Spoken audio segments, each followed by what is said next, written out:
Arduino арқылы құрап, өз ойнайтындай жасалғанбыз.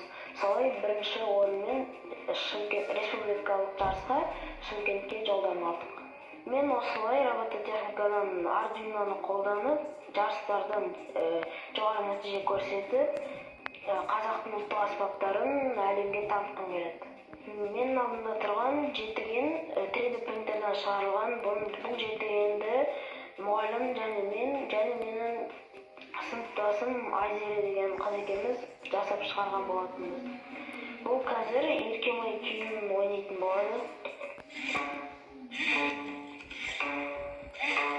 Мен өзім жалпы жобамен айналысқанды жақсы көремін. Менің негізгі жалпы жеңіл мақсатым осы информатика бағытында технологиямен байланысып ұлттық құндылықты арттыру. 3D жетіген 104 сағатта басып шығарылған оңай жұмыс емес, бір апталық жұмыс.